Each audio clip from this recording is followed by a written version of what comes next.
Graphic era का जो आपका कैंपस है, ये आपको किस मायने में बाकी और इंस्टीट्यूट से एडवांटेजियस लगा? देखिए, सबसे पहले तो यहाँ पे जो फी स्ट्रक्चर है वो काफ़ी अफोर्डेबल। हिमांशु, कॉलेज के बाद जब कंपनी ज्वाइन करनी पड़ती है तो उस बीच का आपका क्या एक्सपीरियंस रहा? देखिए, कॉलेज एंड कंपनी का थोड़ा अलग सा एक्सपीरियंस होता है, क्योंकि कॉलेज में आप पे ये सपनों को रियलिटी में कैसे बदला जा सकता है, देखिए आज की वीडियो में। Hi my dear all, I hope आप सभी अच्छे होंगे। स्वामी विवेकानंद का ये कोट एक बार नहीं कई बार सुनिए, आपका हौसला बढ़ेगा। Take up one idea, make that one idea your life, dream of it, think of it and live on that idea. Let the brain, body, muscles, nerves, and every part of your body be full of that idea.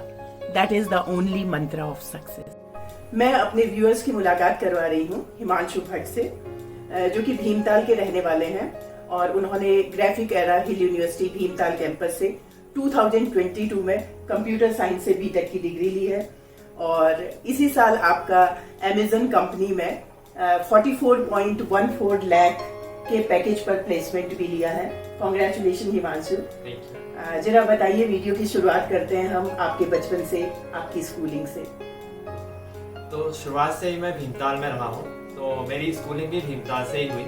High school मैंने केंद्रीय विद्यालय भीमताल से करा, जहाँ पे बहुत कुछ सीखने को मिला। केंद्रीय विद्यालय में हमारा फ़ायदा ये रहता था कि हमें ओवरऑल प्रिपेयर करा जाता था, मतलब हम डिबेट्स भी करते थे और जो कल्चरल इवेंट्स होते हैं प्लस जो स्पोर्ट्स होता है सब तरफ हम लोग पार्टिसिपेट करते थे, तो काफ़ी ओवरऑल ग्रोथ रहती थी वहाँ।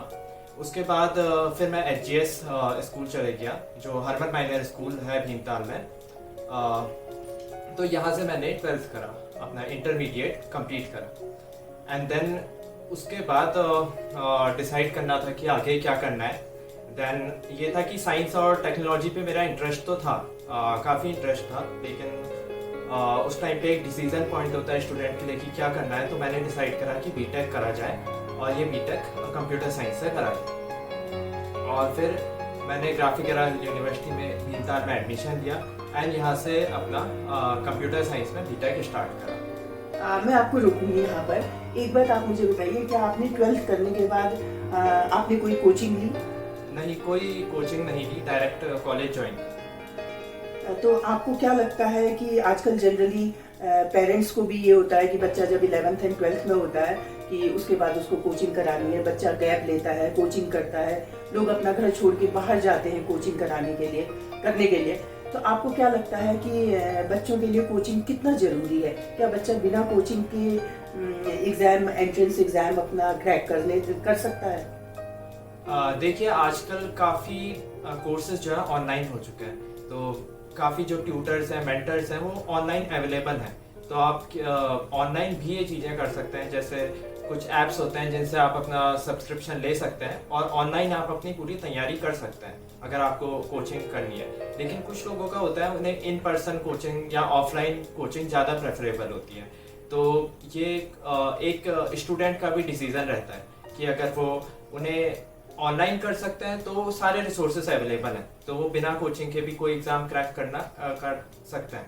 लेकिन अगर उन्हें लगता है कि इन पर्सन कोचिंग या फिर ऑफलाइन कोचिंग उन्हें ज़्यादा हेल्प कर सकती है तो वो कोचिंग के लिए बाहर जा सकते हैं। और इसमें डिसीजन ये रहता है आपको कोचिंग करनी है या डायरेक्ट कॉलेज ज्वाइन करना है, तो ये आप पे डिपेंड करता है कि आपको कोई एंट्रेंस एग्जाम क्रैक करके किसी टॉप के कॉलेज में जाना है या आपको अभी किसी कॉलेज में जाके थोड़ी मेहनत करनी है एंड वहाँ से आपको अच्छी कंपनी क्रैक करनी है, या इसमें में आपको अपने को, मतलब वो आपका अपना डिसीजन रहता है। एक बात बताइए कि जो हमारा नेशनल जो सैलरी का जो एवरेज पैकेज है इंडिया में एक फ्रेशर बीटेक के लिए, वो लगभग 20,000 है और अमेजन जैसी कंपनियों में आपको लगभग 3.67 लाख का पर मंथ का पैकेज मिल रहा है। हाँ। तो आप कितने होपफुल थे कि आपको अमेजन जैसी बड़ी कंपनियों में प्लेसमेंट मिलेगा? देखिए, शुरुआत में जब मैंने बीटेक ज्वाइन करा तो एज सच ऐसा नहीं था कि डायरेक्ट हमें अमेजन क्रैक करनी है, ऐसा था। ये था कि शुरुआत में अपने कुछ सब्जेक्ट्स में इंटरेस्ट डेवलप करा, धीरे धीरे उनमें जब रुचि आने लगी तो काफ़ी उनको समझने की कोशिश करी। तो इससे ये हो रहा था कि एक सब्जेक्ट पे आपका जब एक इंटरेस्ट डेवलप हो जाता है तो फिर आप आगे का सोचते हो। तो सबसे पहले किसी भी यूथ के लिए सजेशन यही है कि वो अपने सब्जेक्ट पे इंटरेस्ट डेवलप करने की कोशिश करें। तो जब मेरा इंटरेस्ट डेवलप हुआ तो मैंने देखा इस फील्ड में क्या क्या अपॉर्चुनिटीज़ हैं, कौन कौन सी अच्छी कंपनीज हैं जो अच्छा पैकेज दे रही है प्लस अच्छा वर्क इन्वायरमेंट आपको दे रही है जिससे आप ग्रोथ कर सकें। तो फिर मुझे पता चला कि कुछ कंपनीज हैं जैसे अमेजन है, माइक्रोसॉफ्ट है, ये प्रोडक्ट बेस्ड कंपनीज होती हैं हमारी, जो बहुत अच्छा पैकेज भी देती हैं, साथ ही साथ आपको एक बहुत अच्छा वर्किंग कल्चर भी देती है, तो जिसमें आपकी ग्रोथ जो है बहुत अच्छे तरीके से होती है। तो फिर ये माइंड में तो था कि हाँ ऐसी एक कंपनी क्रैक करनी है, प्रोडक्ट बेस्ड कंपनी क्रैक करनी है, जैसे कि अमेजन की एक प्रोडक्ट बेस्ड कंपनी है। तो इसको क्रैक करके ये होगा कि एक तो वर्क लाइफ बैलेंस जो है वो भी अपना अच्छा रहेगा, प्लस सैलरी भी काफ़ी अच्छी है फ्रेशर के लिए, एंड जो ग्रोथ है वो तो बहुत अच्छी होती है कंपनीज में, आपको काफ़ी कुछ सीखने को मिलता है एंड आप बहुत जल्दी ग्रो करते हो कंपेयर टू नॉर्मल कंपनी। लेकिन ये रहता है कि कोई भी जर्नी होती है तो वो स्टार्ट से आप डायरेक्टली एक लेवल पे जंप नहीं मार सकते। मैंने भी पहले इससे छोटी कंपनीज के भी इंटरव्यू दिए, जैसे इससे पहले मैंने इन्फोसिस का इंटरव्यू दिया, तो उसमें अराउंड 6.5 लाख 6 पॉइंट समथिंग का पैकेज है उसमें भी ईयरली। तो उसमें पहले मेरा सिलेक्शन हुआ। देन उसके बाद मैंने HSBC का इंटरव्यू दिया। HSBC आपका हांगकांग का बैंक है, तो वर्ल्ड रैंकिंग में काफ़ी अच्छा स्तर है इस बैंक का। तो इसका इंटरव्यू दिया, उसके बाद मेरा इसमें भी सिलेक्शन हो गया। इसका पैकेज है अराउंड 9 लाख का, इसका भी पैकेज था। देन उसके बाद मैंने अमेजन का इंटरव्यू दिया। अमेजन के इंटरव्यू तक ये था कि थोड़ा मैं प्रिपेयर्ड भी हो चुका था, क्योंकि काफ़ी कंपनीज के इंटरव्यू दे चुका था, तो इंटरव्यूज में बैठने की, उन्हें फेस करने की, वहाँ पे अपने आप को प्रेजेंट करने की आदत हो चुकी थी। तो उससे काफ़ी हेल्प मिलती है आपको इतने इंटरव्यूज देखें। मतलब ये नहीं होता कि आप डायरेक्टली किसी बड़ी कंपनी पे बैठ जाएंगे, आप उसको फेस कर पाएंगे। तो जर्नी स्मॉल स्टेप से स्टार्ट होती है एंड आपके अल्टीमेट गोल तक पहुंचती है। तो ऐसी कुछ मेरी जर्नी रही इसको क्रैक करने में। मतलब सोचा तो था कि हाँ अमेजन तो क्रैक करनी है, लेकिन विद स्मॉल स्टेप्स की पहले ये करते हैं। एज अ बैकअप भी वर्क करती हूँ कंपनीज, अगर आप पे बाई चांस आपका गोल में अचीव करने में थोड़ा टाइम लग जाता है तो एज अ बैकअप भी आपके लिए वो सर्व करती हैं। एंड ये होता है कि उससे आपका मोटिवेशन भी बढ़ता है कि ये इंटरव्यू क्रैक हो गया, देन अगले में बैठता है, देन अगले में, तो आपका मोटिवेशन जो है वो एक अप लेवल पे रहता है। तो ये मेरी जर्नी रही अमेजन क्रैक करने। तो अमेजन में जो इनका सिलेक्शन का प्रोसेस है वो क्या रहता है? देखिए सिलेक्शन का प्रोसेस मेनली इन्हें आपकी प्रॉब्लम सॉल्विंग एबिलिटी पे फोकस रहता है, और प्रॉब्लम सॉल्विंग एबिलिटी ये जज करते हैं आपकी कोडिंग एबिलिटीज के।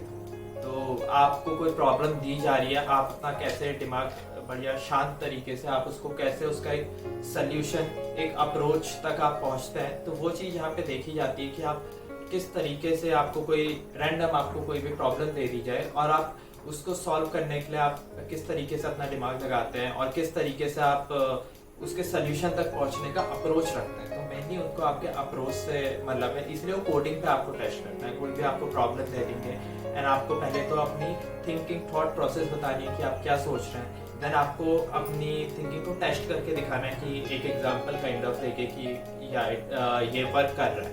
देन उसके बाद ये होता है कि आपको उसे कोड करके दिखाना है, देन आपको उसे चलाना है। तो कंप्यूटर प्रोग्राम्स में क्या होता है, हमें उन्हें कोडिंग करनी पड़ती है, फिर दिखाना पड़ता है कि ये चल रहा है कि नहीं।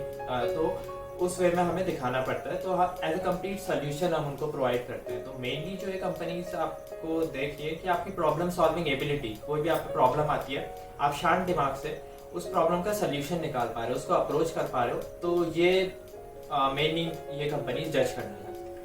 ये तो आपने बताया जैसे लाइक आप कंप्यूटर फील्ड से हैं। हाँ। इन जनरल अमेजन वाला जब किसी बच्चे को प्लेसमेंट के लिए लेता है तो उसके क्या क्या स्टेप होते हैं? सबसे पहले वो क्या किस तरीके से कोई टेस्ट लेता है, ऑनलाइन टेस्ट लेता है या क्या करता है, वो क्या स्टेप्स हैं? देखिए ये डिपेंड करता है, रोल टू रोल भी डिपेंड करता है, क्योंकि काफ़ी सारे रोल्स होते हैं। जैसे टेक्निकल में तो ऐसा होता है, सबसे पहले आपकी एक स्क्रीनिंग एग्जाम होता है, वो आपका ऑनलाइन होता है। तो आपको सबसे पहले तो वो क्लियर करना होता है, उसमें क्वेश्चन आते हैं, आप उनका आंसर्स करते हैं, एंड देन उसके बाद आपका रिजल्ट आता है। देन उसके बाद आपके इंटरव्यूज होते हैं। आप डिपेंडिंग ऑन द रोल आपके 2 इंटरव्यूज भी हो सकते हैं, 3 इंटरव्यूज भी हो सकते हैं, वो प्रोसेस डिफरेंट रहते हैं। एंड टेक्निकल का अलग होता है, देन सेल्स का अलग होता है, मार्केटिंग का अलग होता है। तो इनका पूरा टेक्निकल का प्रोसीजर ये है कि पहले स्क्रीनिंग होगी, देन सेल्स एंड मार्केटिंग का थोड़ा डिफरेंट प्रोसीजर रहता है, आपको थोड़ा डिफरेंट पैरामीटर्स पे जज करता है, एंड टेक्निकल को डिफरेंट पैरामीटर्स पे जज करता है। तो यहाँ पे रोल के अकॉर्डिंग पूरा आपका डिसाइड होता है कि आपके इंटरव्यूज कैसे होंगे। और इसकी अगर आपको ज़्यादा जानकारी लेनी है तो आप अमेजन की जो वेबसाइट होती है, अमेजन करियर्स की वेबसाइट होती है, तो उस पर जाके आपको जो भी जॉब पे आप अप्लाई करना चाहते हैं, मान लीजिए आपको मैनेजमेंट की पोजीशन चाहिए, मार्केटिंग की पोजीशन चाहिए या सेल्स की चाहिए, तो आप वहाँ पे जाके देख सकते हैं कि आपको आपके लिए कोई करियर ऑप्शन वहाँ पे अवेलेबल है या नहीं है। अभी काफ़ी जॉब्स होती हैं, लैंग्वेज ट्रांसलेशन की भी होती हैं। आजकल काफ़ी लोगों को पता नहीं होता है लैंग्वेज, जैसे फ्रेंच लैंग्वेज में कुछ लोग करते हैं। तो आप हर अपॉर्चुनिटी के लिए अमेजन करियर्स की साइट पे जाके चेक कर सकते हैं कि हमारे लिए कुछ ओपनिंग्स हैं या नहीं। एंड जो भी प्रोसीजर होता है वो आपको फर्दर ऑन वो ईमेल के थ्रू या मैसेजेस के थ्रू आपको बताते रहता है, कम्युनिकेट कर देता है पूरा आपको। तो आपने अब मतलब जब आपने अपीयर हुए होंगे आप अमेजोन के लिए, उससे लेके अब तक क्या क्या स्टेप आपने फॉलो किए? जो मैं अपीयर हुआ, सबसे पहले स्क्रीनिंग एग्जाम हुआ। स्क्रीनिंग एग्जाम के बाद उसका जैसे उसमें कुछ क्वेश्चंस होते हैं तो सॉल्व करे, ऑलमोस्ट 100% गया था। तो उसमें थोड़ा शॉर्ट तो था कि हाँ इसमें रिजल्ट आ जाएगा करके। तो उसका जब 2 हफ्ते बाद अराउंड रिजल्ट आया कि हो चुका है करके, देन उसके बाद इंटरव्यू के लिए आया कि आपके अभी 2 इंटरव्यूज कंडक्ट कराए जाएंगे एंड देन फाइनली आपका ऑफर आपको दे दिया जाएगा। देन इसका फर्स्ट इंटरव्यू हुआ, वो भी अराउंड ऐसा था कि उसमें 2 कोडिंग के क्वेश्चंस थे। अराउंड आपको 40 मिनट समथिंग ऐसे टाइमिंग मिलती है, उसमें आपको करना पड़ता है। एंड आपके जो इंटरव्यूअर्स होते हैं वो आपसे बीच में क्वेश्चंस करते हैं, आप उनके साथ इंटरेक्ट करते हैं, प्लस आप उनको अपना सोल्यूशन समझाते हैं। इसके बाद मेरा फर्स्ट राउंड हो गया था। फर्स्ट राउंड के बाद मुझे सेकेंड राउंड का लिंक आया, एंड फिर सेकेंड राउंड में भी ऐसा ही हुआ कि 2 क्वेश्चंस आए, उनकी टाइमिंग सेम थी। एंड उसके बाद इसका कुछ टाइम बाद, क्योंकि फिर थोड़ा टाइम लगा रिजल्ट आने में, कुछ हफ्ते लग गए। उसके बाद फिर रिजल्ट आ गया कि मेरा इंटर्नशिप के लिए सिलेक्शन हो चुका है। फिर इसके बाद अराउंड 14 फरवरी से मेरी अमेजन में इंटर्नशिप स्टार्ट हुई। तो इंटर्नशिप में ये होता है कि आपका मेनली आपको एक प्रोजेक्ट असाइन होता है एंड आपके साथ एक मेंटर होता है एंड एक मैनेजर जिसको आप रिपोर्ट करते हैं। तो मेंटर का काम ये होता है कि आप अगर कहीं पे आपको हेल्प की ज़रूरत है, मतलब ये नहीं होगा कि आपको पूरा आपका काम करेंगे, लेकिन ये कि अगर आप कहीं पे स्टक हो रहे हैं तो आपको गाइड कर सकते हैं कि हाँ इस वे में आप इस प्रॉब्लम को अप्रोच कर सकते हो। तो अमेजन का जो तरीका है ट्रेनिंग करने का, वो ट्रेन करने का, वो बहुत अच्छा है। मतलब यहाँ पे आपको कोई पूरा सोल्यूशन नहीं बताएगा, लेकिन आपको एक डायरेक्शन देके आपको प्रॉब्लम को सॉल्व करना सिखाया जाएगा कि आप कैसे एक बेटर प्रॉब्लम सॉल्व करने वाले पर्सन बन सकते हैं। और आपके इन फ्यूचर अगर आपके पास कोई प्रॉब्लम आती है, कोई नया प्रोजेक्ट आता है जिसमें कोई अनसॉल्व सी प्रॉब्लम है, तो आप उसको भी उसी वे में अप्रोच कर सकते हैं। तो ये ऐसे यहाँ पे मेंटरशिप वर्क करती है, मतलब आपको अप्रोच करना सिखाया जाता है प्रॉब्लम को। ये नहीं कि आपको पूरा सोल्यूशन होगा, नहीं, पूरा सोल्यूशन नहीं होगा, आपको अप्रोच करना सिखाया जाएगा कि कैसे पहुँचना है सोल्यूशन तक। तो उसके बाद जब ये ट्रेनिंग होती है, आपके बीच बीच में कुछ डेटा पॉइंट्स लिए जाते हैं, आपको इवेल्युएट करा जाता है पूरे तरीके से कि आप कंपनी में रहने के लिए सुटेबल हो, आप ग्रोथ को कंट्रीब्यूट कर पाओगे कंपनी की या नहीं कर पाओगे, तो वो जज करा जाता है। एंड देन एक फाइनल रिव्यू होता है जो मेरा एक मिड पॉइंट होता है, एक देन फाइनल रिव्यू होता है, एंड बीच में भी काफ़ी इवेल्युएशंस होता है। तो उसके बाद एक इंटर्न कन्वर्ट होता है फुल टाइम पे। तो मेरा अराउंड 24 जून को इंटर्नशिप खत्म हुई एंड उसके एक हफ्ते बाद मुझे ईमेल आ गया था कि मैं कन्वर्ट हो चुका हूँ। तो उसके बाद फिर ये फुल टाइम जॉब अपॉर्चुनिटी में कन्वर्ट हो गई, जिसकी ज्वाइनिंग मेरी अब 18 जुलाई से शुरू हो। हिमांशु, एक और क्वेश्चन है कि ग्राफिक एरा का जो आपका कैंपस है, ये आपको किस मायने में बाकी और इंस्टीट्यूट से एडवांटेजियस लगा? देखिए, सबसे पहले तो यहाँ पे जो फी स्ट्रक्चर है वो काफ़ी अफोर्डेबल होता है। तो इतने अफोर्डेबल प्राइस में आपको एक अच्छी क्वालिटी की एजुकेशन मिले, ये बात बहुत मायने रखती है। और यह है कि यहाँ पे फीस में काफ़ी कंसेशन मिलते हैं, जैसे आपको सिबलिंग कंसेशन मिल जाता है, गर्ल कैंडिडेट के लिए कंसेशन होता है, एंड काफ़ी इस तरीके के कंसेशंस होते हैं। तो काफ़ी अफोर्डेबल इनका फी स्ट्रक्चर है। एंड उस पर भी आपको बहुत अच्छा प्लेसमेंट मिलता है। जैसे इस बार हमारा बैच था, उसका अराउंड सबका प्लेसमेंट है, 100% प्लेसमेंट हुआ। तो काफ़ी कंपनीज यहाँ पे विजिट करती है, प्लस आपका थोड़ा गाइडेंस अच्छा रहता है क्योंकि आपके जो सीनियर्स होते हैं वो इतनी अच्छी कंपनीज में होते हैं, तो आपको गाइडेंस भी अच्छा मिलता है। प्लस यहाँ का एक तो इन्वायरमेंट भी बहुत अच्छा है, भीमताल में सिचुएटेड कैंपस है, यहाँ पे जो है इन्वायरमेंट भी बहुत अच्छा है। तो और हॉस्टल फैसिलिटी भी देता हाँ, है। इंफ्रास्ट्रक्चर जो है काफ़ी अच्छा है यहाँ पे, तो इतना अफोर्डेबल प्राइस में आपको quality education plus placement etcetera मिलता ये। क्या ग्राफिक एरा प्लेसमेंट के लिए बच्चों की ग्रूमिंग भी करवाता है? हाँ, मतलब जिनको ज़रूरत है वो देहरादून ट्रेनिंग के लिए जा सकते हैं। मतलब जिनको नीड होती है ट्रेनिंग की, तो उन स्टूडेंट्स को ट्रेनिंग प्रोवाइड कराई जाती है देहरादून कैंपस में। तो ऐसा रहता है, मतलब वो भी सिलेक्शन काइंड ऑफ होता है, लेकिन उनको ट्रेनिंग प्रोवाइड कराई जाती है देहरादून में। हिमांशु, एक बात और बताइए कि लाइक जो उत्तराखंड के बच्चे होते हैं, जैसे आपने उत्तराखंड से बीटेक किया, पूरी स्कूलिंग वगैरह आपकी पूरी उत्तराखंड से हुई है, तो क्या आप लोगों को कभी ऐसा कॉम्प्लेक्स फील होता है कि शहरों के बच्चों को ज़्यादा एक्सपोजर होता है और हमको वो एक्सपोजर नहीं मिलता है? हाँ, देखिए ऐसा होता है, जो मेनली जो स्टूडेंट्स गवर्नमेंट स्कूल से डायरेक्टली कॉलेज में आते हैं तो उनके लिए काफ़ी चीज़ें नहीं होती हैं, जैसे लोगों से कम्युनिकेट करना प्रॉपरली। कभी कभी ऐसा होता है कि उनको प्रॉपर इंग्लिश के कुछ वर्ड्स, या काफ़ी बार वो इंग्लिश में प्रॉपरली कम्युनिकेट नहीं कर पाते।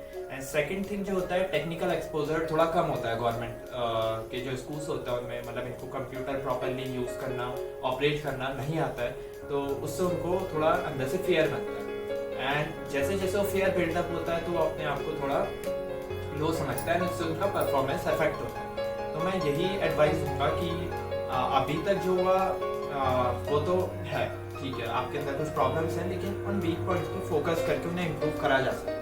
मतलब आप इंग्लिश अपनी इम्प्रूव कर सकते हैं। एंड सबसे बड़ा फैक्टर है फियर। अगर आप फियर में ही रहोगे तो आपके लेट्स से बीटेक है आपका कोर्स, तो आप पूरे 4 साल एक फियर में हो जाते हो कि हमें नहीं आता है, and we can't communicate, and इसमें हम लोग अपने को खुद लो पुश करते हैं। लेकिन ये होता है कि इससे मैंने काफ़ी ऐसे स्टूडेंट्स देखे हैं गवर्नमेंट कॉलेज के, जो हमारे गवर्नमेंट स्कूल के जो हमारे कॉलेज में आए, एंड उन्हें काफ़ी अच्छा करा। तो उन्होंने ये करा कि उन्हें सबसे पहले इस फियर को हटाया कि नहीं हमें इंग्लिश नहीं आता, नहीं, उन्हें सीखा, उन्हें प्रॉपरली कम्युनिकेट करना सीखा, कंप्यूटर ऑपरेट नहीं करना आता था तो उन्हें वो चीज़ भी सीखी। धीरे धीरे डेवलप करके ये स्किल्स, एंड वो एक अच्छे लेवल पर आ गए। मतलब जितना हमारा होता है, जैसे हम लोग ये इंग्लिश स्कूल से, नॉर्मली प्राइवेट स्कूल से, वहाँ पे इंग्लिश का लेवल अच्छा होता है, तो वो उसी लेवल पे आ गए। तो अगर आप इस फियर को हटा दें कि नहीं आता है, एंड आप एक लर्निंग के डायरेक्शन में जाएं कि कोई बात नहीं, स्कूल तक नहीं हुआ, first year of college onward से ही हम अपना एक लर्निंग शुरू कर सकते हैं। तो जहाँ पे हम लोगों को झिझक नहीं होती है एक अंदर से कि हम इस एज पे भी लर्निंग कर सकते हैं, इस स्टेज पे भी लर्निंग कर सकते हैं, तो वहाँ से तो कोई प्रॉब्लम नहीं रहती। तो मैं यूथ को यही सजेस्ट करूँगा कि आप फियर अपने अंदर से वो हटा दें, एंड लर्निंग के लिए कोई एज नहीं होती। एंड ये कि आप कॉलेज में आके भी वो चीज़ लर्न कर सकते हैं जो आपने स्कूल में जो आपकी वीकनेस थी। काफ़ी पॉइंट्स होते हैं, लोगों की कम्युनिकेशन स्किल्स नहीं होती, धीरे धीरे वो डेवलप करते हैं थ्रू मिरर एक्सरसाइज। मिरर पे आप लोग बोलते हैं, एंड उससे भी आप लोग डेवलप करते हैं, एंड आप वर्ड सीखते हैं। आजकल तो काफ़ी ऐसे ऐप्स हैं, आप एंड्रॉइड फ़ोन सब लोग यूज़ करते हैं, तो उसमें काफ़ी ऐसे ऐप्स हैं जिसमें आप अपनी ग्रामर करेक्ट कर सकते हैं, काफ़ी नए वर्ड सीख सकते हैं। तो काफ़ी सारे ऑप्शंस हैं, मतलब फेयर करने की तो कोई यहाँ पे ज़रूरत नहीं है, क्योंकि काफ़ी इतने रिसोर्सेस ऑनलाइन हो चुके हैं कि आपने कुछ नहीं भी सीखा है तो आप within a week, within a month आप उस चीज़ को मास्टर कर सकते हैं। तो ये मैं कहना चाहूँगा। तो एक पॉइंट मैं इसमें और ऐड करना चाहूँगा कि अब आप जब कॉलेज में एंटर करते हैं तो अपार्ट फ्रॉम स्टडीज आपके पास काफ़ी ऐसे मौके आते हैं जहाँ पे आपको बोलने का मौका मिलता है, अपने को प्रेजेंट करने का मौका मिलता है। जैसे कॉलेज में काफ़ी इवेंट्स होते हैं, आप उनको ऑर्गेनाइज करने में हेल्प कर सकते हैं कॉलेज की, तो उससे होगा कि आपकी कम्युनिकेशन स्किल्स डेवलप होंगी। आप एक बड़ी सी पब्लिक को, क्राउड को एड्रेस कर रहे हैं तो आपके अंदर बहुत कॉन्फिडेंस आएगा। प्लस सब्जेक्ट्स में भी आपके टीचर्स काफ़ी बार प्रेजेंटेशन बनवाते हैं, एंड आपको वो क्लास के सामने आपको प्रेजेंट करना होता है, तो वो जितने भी आपको मौके मिलते हैं आप उनका प्रॉपरली यूज़ करें। ये नहीं कि आप फेयर में बैठे हैं, आप हर बार मना कर रहे हैं, नहीं, आपको उन मौक़ों को यूज़ करना है एंड उन्हें यूटिलाइज करना है कि आप अपना जो फियर है उसे हटा सकें एंड अपनी कम्युनिकेशन स्किल्स आप कर सकें। तो ये मैसेज मैं यूथ को देना। हिमांशु, कॉलेज के बाद जब कंपनी ज्वाइन करनी पड़ती है तो उस बीच का आपका क्या एक्सपीरियंस रहा? देखिए, कॉलेज एंड कंपनी का थोड़ा अलग सा एक्सपीरियंस होता है, क्योंकि कॉलेज में आप पे ये होता है कि आप किसी प्रोजेक्ट पे पूरा डेडिकेटेड होकर काम नहीं कर रहे होते। आपका ये होता है कि आपके सेमेस्टर्स जाते हैं, सब्जेक्ट भी चले जाते हैं। बट ये होता है कि कंपनीज में आपको कोई प्रोजेक्ट दिया रहता है, आपको उसकी पूरी स्टडी करनी पड़ती है, उस पर जो भी प्रॉब्लम्स हैं वो आपको देखनी पड़ती हैं। तो कंपनी में जब आप जाते हैं, आपको थोड़ा अपना टाइम भी मैनेज करना पड़ता है, प्लस आपको अपने सारे टास्क भी एक मैनेज करके चलना पड़ता है कि इस दिन मुझे प्रोजेक्ट का ये टास्क कंप्लीट करना है, इस दिन मुझे प्रोजेक्ट का ये टास्क कंप्लीट करना है। प्लस अगर आपके वे में कोई ब्लॉकर्स हैं, लेट्स से कुछ आपकी डिपेंडेंट थिंग्स हैं जो अदर टीम मेंबर्स पे डिपेंड करती हैं, जिसलिए आपको उनका इनपुट चाहिए, तो आपको अपना प्रॉपरली कम्युनिकेट करना आना चाहिए एंड अपने को प्रेजेंट करना आना चाहिए कि हाँ, this is the blocker and यहाँ पे से मुझे हेल्प चाहिए। तो ये सब चीज़ें आपको पता होनी चाहिए, क्योंकि ये है कि बड़ा सा प्रोजेक्ट आप सारे इश्यूज खुद रिजॉल्व नहीं कर सकते, आपको कई बार बाकी लोगों के जो टीम है उनके इनपुट्स की भी जरूरत पड़ेगी। तो आपको क्या होना चाहिए, एक प्रॉपरली कम्युनिकेट करना आना चाहिए, अपनी प्रॉपर किसी भी थिंग के ऊपर रिसर्च करनी आनी चाहिए, क्योंकि आप बिना रिसर्च करे किसी से पूछेंगे तो ये राइट वे नहीं है इंडस्ट्री के अंदर। आपको एक प्रॉपर रिसर्च अपने तरफ से करनी है। देन आपको जो भी पॉइंट्स मिलते हैं जहाँ पे आपको लगता है कि मुझे यहाँ पे किसी और के इनपुट की ज़रूरत है, तो वहाँ पे आपको उनको रीच आउट करना पड़ेगा। उस पर्टिकुलर पर्सन को आपको रीच आउट करना है, उससे अपनी थिंग्स को रिजॉल्व करवाना है, सो दैट आपका प्रोजेक्ट एक अच्छे तरीके से आप उसको टाइम पे फिनिश कर पाए। अदरवाइज क्या होता है, काफ़ी लोग रीच आउट नहीं करते, तो उससे क्या होता है, उनका प्रोजेक्ट ब्लॉक होता है कुछ टाइम के लिए, कि आप स्टक हो जाते हो। तो आपको ये कि आपको प्रॉपर रीच आउट करना आना चाहिए एंड प्रॉपर कम्युनिकेट करना आना चाहिए। मतलब कम्युनिकेशन स्किल तो ऐसी स्किल है जो आपको हमेशा फ़ायदा देगी। अगर आप प्रॉपरली कम्युनिकेट कर सकते हो, प्रॉपर रिसर्च किसी टॉपिक पे कर सकते हो, तो ये स्किल्स आपको काफ़ी फ़ायदा देती है इंडस्ट्री। हिमांशु, आप आजकल के बच्चों को क्या मैसेज देना चाहेंगे? तो मेरा मैसेज मेनली ये रहेगा कि आप अपनी कम्युनिकेशन स्किल्स को डेवलप करें, प्लस आपका जो भी इंटरेस्ट है, जो भी आपका फील्ड ऑफ इंटरेस्ट है, उसमें आप इन डेप्थ नॉलेज लेने की कोशिश करें, सो दैट आप उस पर ग्रोथ कर सकें। एंड एक पॉइंट और है यहाँ पे कि जो उत्तराखंड के स्टूडेंट्स होते हैं, ये काफ़ी फोकस्ड होते हैं कंपेयर टू अगर आप बाहर की सिटीज़ के स्टूडेंट देखोगे, तो वो उन पर इतना ज़्यादा फोकस नहीं होता है। एक तो उत्तराखंड में आपका ऐसा है कि यहाँ पे डिस्ट्रैक्शंस कम है, तो स्टूडेंट बहुत फोकस्ड होता है और उनको अपना गोल अचीव करना पड़ता है। तो ये यहाँ पे एक थोड़ा आपका रहता है कि आप एडवांटेज कह सकते हैं इसको, या आप बहुत फोकस्ड स्टूडेंट यहाँ पे आपको मिलते हैं, तो जो सक्सेस की जो चांसेस होती हैं वो काफ़ी अच्छी रहती हैं। प्लस यही है कि आप लर्निंग करते रहिए। आप जहाँ पे आप लर्निंग रोक देंगे वहाँ पे तो ग्रोथ स्टॉप होनी है, एंड जो लर्निंग करते रहेगा वो ग्रोथ उसकी होते रहेगी। तो यही मेरा मैसेज है। Thank you very much Himanshu, and wishing you great success in life. Thank you. ऐसी ही वीडियोस लाती रहूंगी और आपको जगाती रहूंगी। एक दिन ऐसा जरूर आएगा जब आप खुली आंखों से सपने देखने लगेंगे। वीडियो अच्छी लगी तो लाइक करिए, शेयर करिए। फिर मिलती हूँ एक नई सोच, नई खोज के साथ आपके अपने ही YouTube channel Manjusha an influencer में। Stay blessed, stay positive.